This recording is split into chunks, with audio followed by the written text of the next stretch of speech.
Classes के इस digital platform पर आपका बहुत बहुत स्वागत है। जैसा कि आप स्क्रीन पर देख पा रहे होंगे, आज हम करने वाले हैं मध्य प्रदेश के सामान्य ज्ञान पर आधारित अब तक विभिन्न परीक्षाओं में जो भी प्रश्न पूछे गए हैं, मात्र टॉपिक सामान्य ज्ञान पर आधारित जो क्वेश्चन रहते हैं उन पे कौन कौन से प्रश्न अलग अलग एग्जाम में पूछे गए हैं, पूरी प्रश्नों का एक साथ कलेक्शन है। आज हम उनको देखने वाले हैं कि इस टॉपिक से कौन कौन से प्रश्न पूछे गए हैं। ऑब्जेक्टिव फॉर्म में प्रश्न है और साथ ही डिस्क्रिप्टिव रहेगा, उस उत्तर में और क्या आपसे बन सकता है। तो बहुत ही महत्वपूर्ण वीडियो आपके लिए हो सकता है। जो भी आपके आगामी एग्जाम, चाहे पटवारी के एग्जाम हो, आबकारी के एग्जाम हो या मई माह में होने वाला MPPSC के एग्जाम हो, उस दृष्टि से यह वीडियो बहुत ज़्यादा महत्वपूर्ण हो सकता है। तो आप इस वीडियो को अंत तक जरूर देखिए, आपको बहुत बेनिफिट मिलेगा। और साथ ही साथ इस चैनल पर पहली बार आए हुए वीडियो आपको अच्छा लगता है तो आप इस चैनल को सब्सक्राइब कीजिए, लाइक कीजिए और ज़्यादा से ज़्यादा शेयर कीजिए। चलिए शुरू करते हैं अपने मध्य प्रदेश सामान्य ज्ञान पर आधारित वस्तुनिष्ठ प्रश्नों के इस सीरीज को। सबसे पहला ही क्वेश्चन बहुत ही बेसिक सा क्वेश्चन है। ये मध्य प्रदेश के बारे में जो पूछा जाता है कि मध्य प्रदेश का नाम किसके द्वारा दिया गया है, मध्य प्रदेश का नाम किसने दिया था, तो इसका आंसर हो जाएगा पंडित जवाहरलाल नेहरू। पंडित जवाहरलाल नेहरू के द्वारा मध्य प्रदेश का नाम मध्य प्रदेश दिया गया था। इसके अलावा और हम मध्य प्रदेश के बारे में क्या क्या जानते हैं, तो देखिए डिस्क्रिप्शन में देख सकते हैं कि मध्य प्रदेश का नाम पंडित जवाहरलाल नेहरू ने दिया था। मध्य प्रदेश मध्य में होने के कारण इसे हृदय प्रदेश भी कहा जाता है। मध्य प्रदेश को ब्रिटिश काल में सेंट्रल प्रोविंस और बरार के नाम से भी जाना जाता था। तो ये भी पॉइंट आपके लिए बहुत ज़्यादा महत्वपूर्ण है कि मध्य प्रदेश, यदि ऐसा क्वेश्चन पूछे कि मध्य प्रदेश नाम से पहले इसका नाम क्या था, तो सेंट्रल प्रोविंस के नाम से भी जाना जाता था। इसे हृदय प्रदेश के नाम से भी जाना जाता है। इसे नदियों को मायका भी कहा जाता है। इसे डायमंड सिटी भी कहा जाता है। कोहिनूर नगरी भी से ही कहा जाता है और साथ ही साथ इसे टाइगर स्टेट भी कहा जाता है। तो ऐसे बहुत से नाम हैं, उपनाम जो मध्य प्रदेश के हम जानते हैं। तो ऐसे कोई भी क्वेश्चन इससे आपसे और भी पूछे जा सकते हैं। चलिए नेक्स्ट क्वेश्चन को देखते हैं। अगला क्वेश्चन है कि पैराडाइज फ्लाईकेचर यहाँ एक बहुत ही आम पक्षी है, यह कहाँ पर मिलता है, किस जगह पर है पैराडाइज फ्लाईकेचर, जो कि मध्य प्रदेश का एक राजकीय पक्षी है। यह बहुत ही आम पक्षी है, तो यह किस राष्ट्रीय उद्यान में पाया जाता है। बहुत अच्छा क्वेश्चन है ये, तो याद रखिएगा ये जो पैराडाइज फ्लाईकेचर है ये शिवपुरी अभ्यारण्य में पाया जाता है। शिवपुरी अभ्यारण्य। अब आप इसके अलावा इसे और किस नाम से जाना जाता है इस पैराडाइज फ्लाईकेचर को, तो याद रखिएगा पैराडाइज जो फ्लाईकेचर है यह मध्य प्रदेश का एक राजकीय पक्षी है। इसे दूधराज, शाह बुलबुल के नाम से जाना जाता है। इसे शिवपुरी राष्ट्रीय उद्यान या माधव राष्ट्रीय उद्यान के यहाँ पर पाया जाता है पक्षी। शिवपुरी राष्ट्रीय उद्यान को ही हम माधव राष्ट्रीय उद्यान के नाम से भी जानते हैं। और इसकी स्थापना कब हुई थी, तो इसकी स्थापना आपको देखना है कि जो शिवपुरी राष्ट्रीय उद्यान है इसकी स्थापना 1958 में की गई थी। आप मुझे कमेंट बॉक्स पर लिखकर बताइए कि इसी माधव राष्ट्रीय उद्यान में ही स्थित कौन सा ऐसा स्थान है जिसे हाल ही में रामसर आर्द्रभूमि के रूप में दर्जा दिया गया है, रामसर आर्द्रभूमि के रूप में से चयनित किया गया है। मध्य प्रदेश कौन सा स्थल है यहाँ का, आप मुझे कमेंट बॉक्स पर लिखकर बता सकते हैं। तो इसका आंसर हो जाएगा पैराडाइज फ्लाईकेचर शिवपुरी अभ्यारण्य माधव राष्ट्रीय उद्यान में पाया जाता है। अगला है मध्य प्रदेश का राजकीय प्रतीक। मध्य प्रदेश का राजकीय प्रतीक क्या है, तो मध्य प्रदेश का जो राजकीय प्रतीक है याद रखना है एक वृत्त में बरगद का पेड़ है। क्या है, मध्य प्रदेश का जो राजकीय प्रतीक चिन्ह है एक वृत्त बना हुआ है, उसमें बरगद का पेड़ है। साथ ही साथ और क्या क्या है इस प्रतीक के बारे में और जान लेते हैं हम एक्स्ट्रा चीजें। तो याद रखना है मध्य प्रदेश के राजकीय चिन्ह जो है, मध्य प्रदेश का राजकीय चिन्ह प्रतीक जो है सबसे बाहर 24 स्तूप अंकित हैं। इसके एक वृत्त है जिसके अंदर मध्य प्रदेश शासन सत्यमेव जयते उत्कीर्ण है। साथ ही साथ राज्य की प्रमुख फसलें गेहूं, धान की बालियां भी अंकित हैं।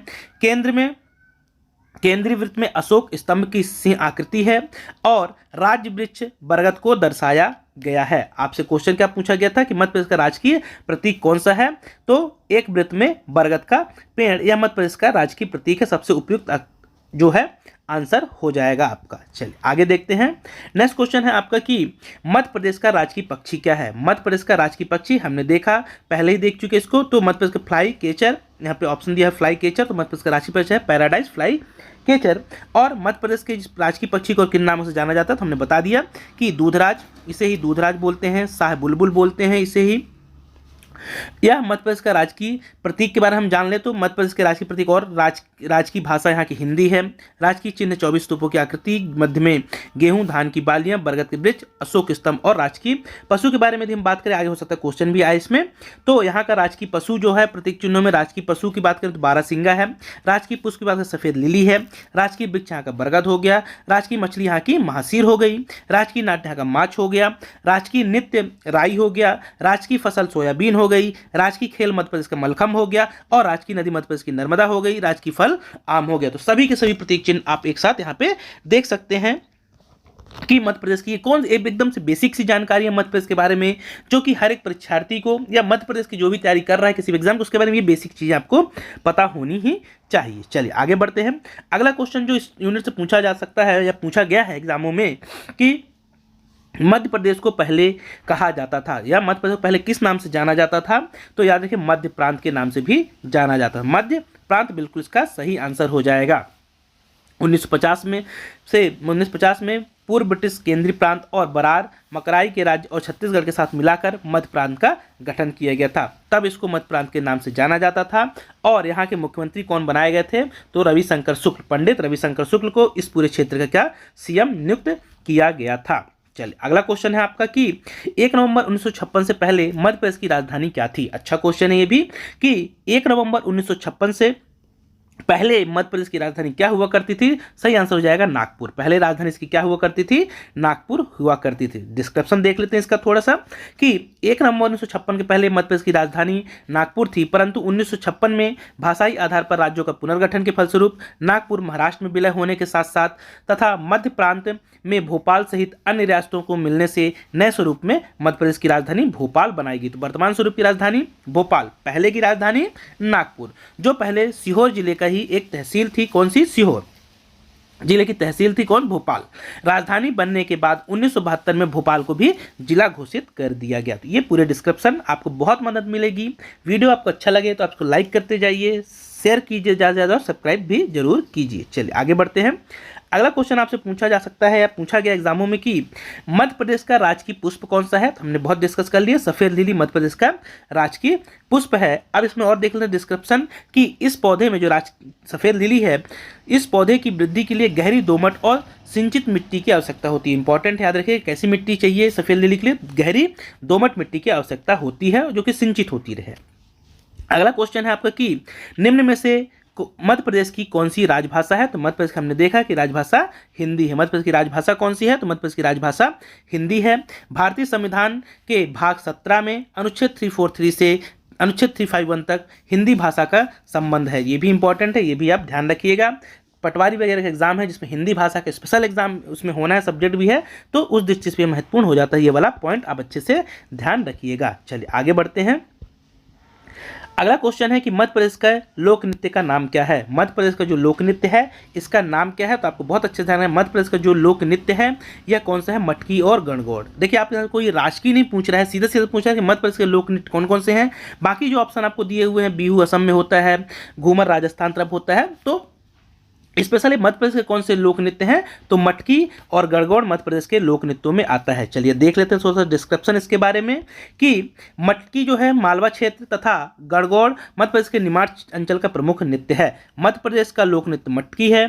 ढोल या ढोलक के खास लय जो मटकी के नाम से जानी जाती है, उसमें थाप पर महिलाएं नृत्य करती हैं। मटकी नृत्य के प्रारंभ में एक महिला नाचती है जिसे झेला कहा जाता है। ये भी बहुत ज़्यादा इंपॉर्टेंट तथ्य है कि जो महिला मटकी नृत्य के प्रारंभ में शुरुआत में नाचती है उसे किस नाम से जाना जाता है, तो झेला कहा जाता है। और जबकि मध्य प्रदेश का राजकीय नृत्य आपसे पूछ ले जाए तो राई है। कहाँ का, बुंदेलखंड क्षेत्र का है। ये भी आपको बहुत अच्छे से ध्यान रखना है। चलिए आगे बढ़ते हैं। अगला क्वेश्चन है आपका कि मध्य प्रदेश अपने वर्तमान स्वरूप में कब अस्तित्व में आया। मध्य प्रदेश, अच्छे से ध्यान रखिएगा क्वेश्चन बहुत अच्छे से, कि मध्य प्रदेश अपने वर्तमान स्वरूप में कब अस्तित्व में आया, तो इसका आंसर हो जाएगा 1 नवंबर 2000 को, ना कि 1 नवंबर 1956 को। उस समय तो छत्तीसगढ़ भी था। तो मध्य प्रदेश अपने वर्तमान स्वरूप में पूछ रहा है, अपने वर्तमान स्वरूप, जिस स्वरूप में हम आज देख रहे हैं मध्य प्रदेश को, उस स्वरूप में मध्य प्रदेश कब आया, 1 नवंबर 2000 बिल्कुल इसका करेक्ट आंसर हो जाएगा। चलिए डिस्क्रिप्शन देख लेते हैं थोड़ा सा इसके बारे में। 1 नवंबर 2000 में छत्तीसगढ़ के गठन के बाद मध्य प्रदेश का अपना वर्तमान स्वरूप आया। वर्तमान में मुख्यमंत्री श्री शिवराज सिंह चौहान हैं, राज्यपाल मंगू भाई छगन भाई पटेल हैं। मध्य प्रदेश की विधानसभा की सीटें आपका देखना है 230 है। कितनी सुधारिएगा यहाँ पे 230 हैं। ये एक अब हट गया है, एंग्लो इंडियन के लिए रहती थी जिसे हटा दिया गया है। तथा राज्यसभा की 11 सीटें हैं, लोकसभा की 29 सीटें हैं। मध्य प्रदेश का उच्च न्यायालय जबलपुर में है, खंडपीठ इंदौर और ग्वालियर में है। इन फैक्टों को भी आप अच्छे से ध्यान रखिए। देखिए आपको एक साथ इतनी सारी जानकारियां मिल रही हैं और सभी के सभी बहुत ज़्यादा महत्वपूर्ण और यूजफुल हैं। ऐसा नहीं कि सरल क्वेश्चन नहीं पूछे जाते, ऐसे क्वेश्चन भी पूछे जाते हैं तो ये गलत नहीं होने चाहिए। तो आप इससे वीडियो को अंत तक जरूर देखिए। चलिए आगे देखते हैं। अगला क्वेश्चन है कि मध्य प्रदेश की राज्य मछली महासीर का जिन कौन सा है या किस प्रजाति की है। तो याद रखिएगा जो मध्य प्रदेश की राज्य मछली है महासीर, इसकी जो प्रजाति है जिन है यह कौन सा टोर, किस प्रजाति की है, टोर प्रजाति की है। बिल्कुल सही आंसर हो जाएगा, टोर प्रजाति की है। मध्य प्रदेश की राज्य की मछली डिस्क्रिप्शन देखते हैं कि मध्य प्रदेश की राज्य की मछली महासीर टोर जिन से संबंधित है। इसे टाइगर ऑफ रिवर कहलाती है या टाइगर ऑफ रिवर भी कहा जाता है इस मछली को। महासीर जो कि टोर विलुप्त होने के कगार पर पहुंच गई है। पहले यह मछली नर्मदा नदी में कुल 25% पाई जाती थी, लेकिन अब यह सिर्फ 4% भी रह गई है इसकी संख्या। चलिए आगे देखते हैं। अगला क्वेश्चन है आपका कि मध्य प्रदेश का राजकीय पशु बारहसिंगा किस राष्ट्रीय उद्यान में पाया जाता है। तो याद रखिएगा जो मध्य प्रदेश का राजकीय पशु बारहसिंगा है कान्हा राष्ट्रीय उद्यान में पाया जाता है। कान्हा राष्ट्रीय उद्यान कहाँ पे है, तो आप याद रखना कान्हा राष्ट्रीय उद्यान मंडला में है। वैसे इसका कुछ क्षेत्र बालाघाट में भी आता है, ये भी आप ध्यान रखिएगा, ऐसे भी क्वेश्चन पूछे जा सकते हैं। तो जो आपका कान्हा राष्ट्रीय उद्यान में पाया जाता है बारहसिंगा, जो कि मध्य प्रदेश का राजकीय पशु है। इसके अलावा आप कह रहे हैं मध्य प्रदेश का ये जो कान्हा राष्ट्रीय उद्यान है सबसे बड़ा राष्ट्रीय उद्यान है और यह मध्य प्रदेश के 2 जिलों मंडला और बालाघाट में भी स्थित है। इस फैक्ट को भी आप अच्छे से ध्यान रखेंगे। चलिए आगे बढ़ते हैं। मध्य प्रदेश राज्य का पुनर्गठन कब हुआ। तो मध्य प्रदेश राज्य का जो पुनर्गठन है आप क्या रखना है, मध्य प्रदेश का जो पुनर्गठन किया गया था 1 नवंबर 1956 को किया गया था। मध्य प्रदेश राज्य का पुनर्गठन 1 नवंबर 1956 को किया गया। मध्य प्रदेश राज्य पुनर्गठन अधिनियम 1956 के द्वारा 31 अक्टूबर 1956 की मध्यरात्रि 1 नवंबर 1956 की सुबह होने वाला था को किया गया। अतः इसमें नवगठित जो मध्य प्रदेश बना था इसके राज्यपाल पट्टाभी सीतारामैया और मुख्यमंत्री पंडित रविशंकर शुक्ल जी को बनाया गया था। ये भी आपको ध्यान रखना है। चलिए आगे बढ़ते हैं। अगला क्वेश्चन है मध्य प्रदेश दिवस कब मनाया जाता है। मध्य प्रदेश दिवस कब मनाया जाता है, तो आप ध्यान रखिएगा जो मध्य प्रदेश दिवस है या कब मनाया जाता है, तो मध्य प्रदेश दिवस हमेशा मनाया जाता है 1 नवंबर को। कब मनाया जाता है, 1 नवंबर को मध्य प्रदेश दिवस मनाया जाता है, क्योंकि मध्य प्रदेश की स्थापना 1 नवंबर 1956 को अस्तित्व में आया था या की गई थी। अगला है मध्य प्रदेश में कौन से खेल को राज्य खेल का दर्जा प्राप्त है, राज्य खेल घोषित किया गया है, तो इसका सही आंसर हो जाएगा मल्लखम्ब। क्या हो जाएगा, राइट आंसर हो जाएगा मल्लखम्ब। इसे राजकीय खेल का दर्जा प्राप्त है। चलिए देखते हैं। मध्य प्रदेश का राजकीय खेल मल्लखम्ब है। इसे सुधारिएगा यहाँ पे 9 अप्रैल होना चाहिए। 9 अप्रैल 2013 को घोषित किया गया था। मल्लखम्ब भारत के प्राचीन खेलों में से एक है। यह कम से कम समय में शरीर के हर एक अंगों की कसरत सुनिश्चित करता है और इसे हाल ही में खेलो इंडिया जो गेम्स होते हैं उसमें भी शामिल किया गया था। ये भी आपको ध्यान रखना है। और इस वर्ष का खेलो इंडिया यूथ गेम जो है हमारे मध्य प्रदेश में होने जा रहा है, जिसकी डेट है 30 जनवरी से लेकर 11 फरवरी तक। ये भी आप अच्छे से ध्यान रखेंगे। चलिए आगे बढ़ते हैं। अगला क्वेश्चन है कि मध्य प्रदेश में जिलों की संख्या क्या है। बहुत से बेसिक क्वेश्चन। तो 52 मध्य प्रदेश में वर्तमान में जिले हैं और मध्य प्रदेश में 10 संभाग हैं। ये भी आपको ध्यान रखना है। मध्य प्रदेश में कुल संभागों की संख्या 10 है, जिलों की संख्या 12 है, जिसे में से 16 अगस्त 2013 को शाजापुर से अलग करके आगर मालवा को बनाया गया था। और साथ ही साथ हम देखें कि आगे उसके बाद 1 अक्टूबर 2018 को 52वां जिला जो कि निवाड़ी सबसे नवीनतम जिला का भी गठन किया गया, जो कि टीकमगढ़ से अलग करके इसे बनाया गया था। चलिए आगे बढ़ते हैं। अगला क्वेश्चन है 1 नवंबर 2000 को मध्य प्रदेश के विभाजन के समय मुख्यमंत्री कौन था। 1 नवंबर 2000 को आपसे पूछ रहा है तो उस समय हमारे मुख्यमंत्री दिग्विजय सिंह थे। राइट आंसर हो जाएगा दिग्विजय। इसमें आपसे गवर्नर के बारे में क्वेश्चन पूछा जा सकता है। तो 1 नवंबर 2000 को मध्य प्रदेश के विभाजन के समय आपको ध्यान रखना है कि जब विभाजन हुआ तो उस समय दिग्विजय सिंह यहाँ के मुख्यमंत्री थे और गवर्नर भाई महावीर थे। ये भी आप अच्छे से ध्यान रखेंगे। चलिए आगे बढ़ते हैं। मध्य प्रदेश का राजकीय वृक्ष क्या है, तो मध्य प्रदेश राजकीय वृक्ष है बरगद। चलिए हम देख लेते हैं कुछ और चिन्हों के बारे में यहाँ पे इकट्ठे जो महत्वपूर्ण है। तो राज्य की भाषा हमने पहले भी डिस्कस कर ली है, पर एक बार और से ही बार बार करेंगे तो बहुत अच्छा अभ्यास हो जाएगा आपका, चीज़ें बहुत ही कंठस्थ हो सकती हैं। राजभाषा है यहाँ की हिंदी। राजकीय पक्षी यहाँ का दूसरा जैसा है बुलबुल। राजकीय पशु है बारहसिंगा। राजकीय पुष्प है सफेद लिली। राजकीय नाटक है मार्च। राजकीय नृत्य है राई। राजकीय फसल है सोयाबीन। राजकीय मछली है महासेर और राजकीय खेल है मल्लखम्ब। चलिए आगे बढ़ते हैं। एक सरकारी बैंक नोट मुद्रणालय मध्य प्रदेश के किस स्थान पर अवस्थित है?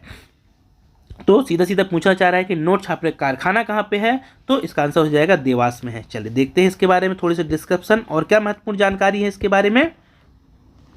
तो आपको ध्यान रखना है, सरकारी बैंक नोट मुद्रालय मध्य प्रदेश के देवास जिले में स्थित है। इसकी स्थापना 1976 में की गई थी। यहाँ पर 10, 20, 50, 100, 500, 2000 तक के नोट छापे जाते हैं। वर्ष 1967 में होशंगाबाद सिक्योरिटी पेपर मिल की स्थापना की गई थी, जहाँ पर स्टाम्प पेपर तथा नोट बनाने का कागज का उत्पादन किया जाता है। सभी के सभी बहुत ज़्यादा महत्वपूर्ण इन तथ्यों का आप अच्छे से ध्यान रखेंगे। चलिए आगे देखते हैं। अगला क्वेश्चन है, भोपाल रियासत को भारत संघ में कब शामिल किया गया?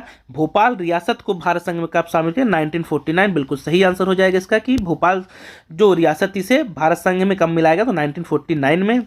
चलिए देखते हैं डिस्क्रिप्शन इसका थोड़ा सा कि स्वतंत्रता प्राप्ति के पश्चात मध्य प्रदेश के सभी रियासतों को भारतीय गणराज्य में संघ में विलीनीकरण हुआ। भारत संघ में भोपाल 1 जून, डेट अच्छे जा रही है, 1 जून 1947 को इसे शामिल किया गया। चलिए आगे बढ़ते हैं। अगला क्वेश्चन है आपका, किन जिलों को समूह बुंदेलखंड क्षेत्र में आता है? किन जिलों का समूह, माफ करना, किन जिलों का समूह बुंदेलखंड क्षेत्र में आता है? तो आपको ध्यान रखना है, जो बुंदेलखंड क्षेत्र में जो जिले आते हैं उसमें आपको ध्यान रखना है, टीकमगढ़ आता है, दमोह आता है और छतरपुर आता है। ये छत्तीसगढ़ के हो गए जिले, तो ये तो हो नहीं सकता था।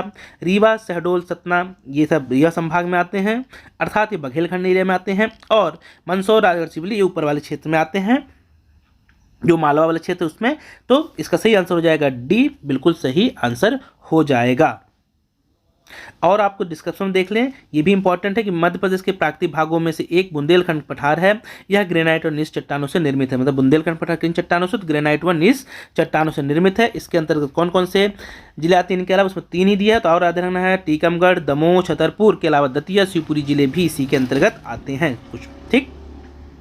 अगला है, बैतूल जिला किस संभाग में आता है? तो बैतूल जिला नर्मदापुरम संभाग में आता है। नर्मदापुरम होशंगाबाद संभाग का नवीन नाम है, जिसे पुनर्गठित करते हुए बैतूल जिले में शामिल किया गया था। अगला है, चंबल संभाग का मुख्यालय कहाँ है? तो चंबल संभाग का मुख्यालय कहाँ पे, माफ करना, चंबल संभाग का मुख्यालय मुरैना जिले में। कहाँ पे है? चंबल संभाग का जो मुख्यालय है यह मुरैना जिले में है। चंबल संभाग इसमें 3 जिले आते हैं, कौन कौन से? तो भिंड, मुरैना और श्योपुर इसमें शामिल है। इसे भी आप अच्छे से ध्यान रखिएगा। अगला है आपका कि सिंगरौली को जिला कब बनाया गया? बहुत अच्छा क्वेश्चन, कई बार पूछा भी गया एग्जामों में। तो 24 मई 2008 को सिंगरौली मध्य प्रदेश का 50वां जिला था।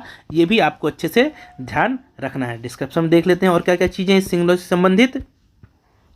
तो सिंगरौली को विधिवत रूप से जिला 24 मई 2008 को अस्तित्व में आया। सिंगरौली 50वां जिला है, जो मध्य प्रदेश के सीधी जिले से अलग हुआ है। यह उत्तर प्रदेश में सोनभद्र जिले से लगा हुआ है। ऐतिहासिक दृष्टि से सिंगरौली रीवा बघेलखंड रियासत का पहले हिस्सा था। वर्तमान में सिंगरौली का जो इतिहास है औद्योगिकरण के रूप में जाना जाता है। यहाँ खनिज संसाधनों और ताप विद्युत संयंत्रों के कारण ऊर्जांचल के रूप में इसे जाना जाता है। और मध्य प्रदेश के तत्कालीन जो मुख्यमंत्री ने सिंगरौली जिले को भारत का सिंगापुर बनाने की भी घोषणा की हुई थी। तो भी पूछा जाता है पुराने क्वेश्चन कब की थी? 2008 में ऐसा वक्तव्य दिया गया था माननीय मुख्यमंत्री के द्वारा। चलिए आगे बढ़ते हैं। अगला क्वेश्चन देखते हैं, मध्य प्रदेश में अधिकतम क्षेत्रफल वाला संभाग कौन सा है? तो सबसे अधिक जो बड़ा संभाग है वह जबलपुर है। ये ध्यान रखना है, सबसे बड़ा संभाग जबलपुर है। अगला है, रतलाम जिला किस वर्ष स्थापित किया गया था? तो रतलाम को जो जिला बनाया गया था 1948 में। देखिए आप 1956 लगाएंगे यदि ऑप्शन में होता तो सही आंसर है। रतलाम कब जिला घोषित किया गया? तो 1948 में राजेंद्र प्रसाद जो राष्ट्रपति थे वो भी आप ध्यान रखिएगा। अगला इसके डिस्क्रिप्शन को देखते हैं, चीज़ें क्लियर हो जाएंगी कि रतलाम मध्य प्रदेश जिला प्रदेश की पश्चिमी सीमा पर मालाबाग पठार पर स्थित है। जून 1948 में रतलाम जिले को दर्जा दिया गया। इसके बाद जनवरी 1940 का पुनर्गठन किया गया। फिर इसमें पूर्व राज्य के रतलाम, जावरा, सैलाना, पिपलोदा, देवास्की, रिगनौत तहसील, आलोट और कुछ भाग ग्वालियर राज्य की मंदसौर तहसील तथा धार के कुछ गांवों को मिलाया गया। इस जिले का क्षेत्रफल 4861 किलोमीटर है। यह जिला माही और चंबल नदी के कछार पर किनारे पर स्थित है। छिप्रा, पिंगला एवं मलेनी नदी चंबल की सहायक नदियां हैं। ये भी पॉइंट बहुत ज़्यादा महत्वपूर्ण आजकल ऐसे क्वेश्चन पूछे जाते हैं, तो याद रखें छिप्रा, पिंगला एवं मलेनी नदी चंबल की सहायक नदियाँ हैं। अगला क्वेश्चन है, नीमच को एक अलग जिला कब घोषित किया गया? तो आपको ध्यान रखना, जो नीमच है एक अलग जिला कब घोषित किया गया था? तो याद रखिएगा, जो नीमच है इसे कब जिला घोषित किया गया? तो 1998 में इसे एक अलग से अस्तित्व में आया नीमच। 1998 में 1998 में इसे जिला बनाया गया। चलिए आगे बढ़ते हैं। अगला क्वेश्चन है आपका कि डिंडोरी को अलग जिला कब घोषित किया गया? तो डिंडोरी जो जिला बना था भी 1998 में जिला बना था, 25 मई के आसपास, याद रखिएगा। वर्ष 1998 में बने जिले कौन कौन से? डिंडोरी, बड़वानी, नीमच, कटनी, श्योपुर। इसे आप अच्छे से ध्यान रखिए, सभी के सभी जिले 1998 में। जो 10+6 वाला कॉन्सेप्ट था हमारे यहाँ का, 10+6 जिले वाला, उसके तहत इनका गठन किया गया था। ये आप ध्यान रखिएगा, महत्वपूर्ण है। आगे देखते हैं, केंद्रीय प्रांत का गठन किस वर्ष हुआ था? तो जो केंद्रीय प्रांत है इसका गठन हुआ था 1861 में। मतलब केंद्रीय प्रांत का मतलब सीपी, सेंट्रल प्रोविंस, इसको हिंदी में लिख दिया गया है। ये सेंट्रल प्रोविंस का गठन 1861 में ब्रिटिश सरकार के द्वारा किया गया था। ये आपको ध्यान रखना है। अब मध्य भारत में मुगल, मराठा और ब्रिटिश के विजय क्षेत्र शामिल थे, जो वर्तमान के छत्तीसगढ़ और महाराष्ट्र राज्यों के क्षेत्र हैं। इसकी राजधानी नागपुर हुआ करती थी और केंद्रीय प्रांत 1936 में केंद्रीय प्रांत व बरार को 1936 में मिलाया गया। चलिए आगे देखते हैं। अगला है, निम्नलिखित जिलों में से किसका पुराना नाम ईसागढ़ है? अच्छा क्वेश्चन है भी कि निम्न में से किस जिले का नाम पुराना नाम है, प्राचीन नाम ईसागढ़ के नाम से हम जानते हैं? तो याद रखिएगा, वह जिला था गुना। गुना को हम ईसागढ़ के नाम से भी जानते हैं। चलिए आगे बढ़ते हैं। अगला क्वेश्चन है, मध्य प्रदेश में कितने मंडल और संभाग हैं? सरल क्वेश्चन है। तो 10 यहाँ पे कितने संभाग हैं? तो मध्य प्रदेश में 10 संभाग हैं और जिलों की संख्या 52 है। ये भी आपको ध्यान रखना, पूरे संभाग आपको पता होने चाहिए, क्योंकि ऐसा क्वेश्चन पूछ ले कौन सा संभाग नहीं है तो आप फंस सकते हैं। तो पूरे के पूरे आपको संभाग अच्छे से याद होना ही चाहिए। अगला है, छतरपुर जिला मध्य प्रदेश किस प्रशासनिक संभाग में आता है? तो याद रखिए, छतरपुर जो है यह सागर संभाग के अंतर्गत आता है। छतरपुर किस में आता है? तो यह सागर संभाग के अंतर्गत आता है। चलिए अगला क्वेश्चन है कि मध्य प्रदेश का उत्तरी जिला कौन सा है? मध्य प्रदेश का उत्तरी जिला कौन सा है? तो आपका मध्य प्रदेश जो उत्तरी जिला है यह है भिंड। कौन सा है? मध्य प्रदेश का दिए गए ऑप्शन है उत्तरी जिला कौन सा है? तो भिंड मध्य प्रदेश का एक उत्तरी जिला हो जाएगा। आंसर बिल्कुल सही। अगला है, इसी में थोड़ा डिस्कशन देख लेते हैं कि जो भिंड है मध्य प्रदेश का सबसे उत्तरी जिला है। मध्य प्रदेश का भिंड जिला भौगोलिक रूप से बीहड़ और उपजाऊ जमीन और घने जंगलों के लिए जाना जाता है। अनुपजाऊ होगा यहाँ पे, माफ करना। भिंड मध्य भारत के 16 जिलों में से एक था, जिसका गठन 28 मई 1948 को किया गया था। इसके बाद राज्यों के पुनर्गठन पश्चात नवंबर 1956 को भिंड को एक नए जिले के रूप में हिस्सा बनाया गया। चलिए आगे देखते हैं, सेंट्रल प्रोविंस की स्थापना कब की गई थी? 1861। सही आंसर हो जाएगा, सेंट्रल प्रोविंस 1861 में इसकी स्थापना की गई। अगला है और अंतिम क्वेश्चन है आज का आपका कि दीनबंधु अभियान मध्य प्रदेश के किस संभाग से संबंधित था? तो याद रखिए, जो दीनबंधु अभियान है मध्य प्रदेश के इंदौर संभाग से संबंधित था, जिसमें क्या किया गया था? तो फुटपाथ पर रहने वाले भिक्षुकों और पुनर्वास के लिए पुनर्वास के लिए इंदौर संभाग में दीनबंधु अभियान शुरू किया गया था। और हम कुछ महत्वपूर्ण जानकारी और जान लेते हैं जो इसमें नहीं आ पाई हैं, सम्मिलित हो पाई हैं। तो आप वैसे मैंने लगभग सभी जो इस यूनिट से क्वेश्चन पूछे जा सकते हैं ऐसे सभी मैंने बता दिया। इसके अलावा जो कुछ बेसिक चीज़ें हैं जो यहाँ पे नहीं आई हैं आपको, तो क्षेत्रफल मध्य प्रदेश का कितना है? तो 308 आपको ध्यान रखना है। क्षेत्रफल मध्य प्रदेश का 308 252 वर्ग किलोमीटर है, ये आपको ध्यान रखना है। देश के क्षेत्रफल का कितना है? तो 9.38% है देश के क्षेत्रफल का, ये भी आपको ध्यान रखना है। मध्य प्रदेश क्षेत्रफल देश के क्षेत्रफल का 9.38% है, ये भी आप अच्छे से यहाँ पे ध्यान रखिएगा। यहाँ का नाट्य जो पूछे, राजकीय नाट्य क्या है, राजकीय नाट्य क्या है, तो आपको ध्यान रखना है माच, वैसे ये मैंने बता दिया है। राजकीय नृत्य राई है। इसके अलावा राजकीय फल पूछे तो यहाँ का राजकीय फल आम है, ये भी आप अच्छे से ध्यान रखिएगा। तो ये थे आपके आज के पहले यूनिट मध्य प्रदेश सामान्य ज्ञान होता है, उससे जो प्रश्न विगत प्रश्नों में किसी भी एग्जाम में पूछे गए हैं उनके पूरे संग्रह क्वेश्चनों को एक साथ लाया मैंने आपके लिए। अगर वीडियो आपको अच्छा लगा हो, इसी तरह के और अलग अलग यूनिट पर आपको जो अलग अलग टॉपिक है मध्य प्रदेश के उसमें वीडियो चाहिए प्रश्नोत्तरी के रूप में, तो आप मुझे कमेंट बॉक्स पर जरूर बताइए कि वीडियो आपको कैसा लगा। और ज़्यादा से ज़्यादा इसे शेयर कीजिए, लाइक कीजिए, चैनल को सब्सक्राइब भी जरूर कीजिए। फिर मिलेंगे किसी नए वीडियो के साथ, तब तक के लिए बहुत बहुत धन्यवाद।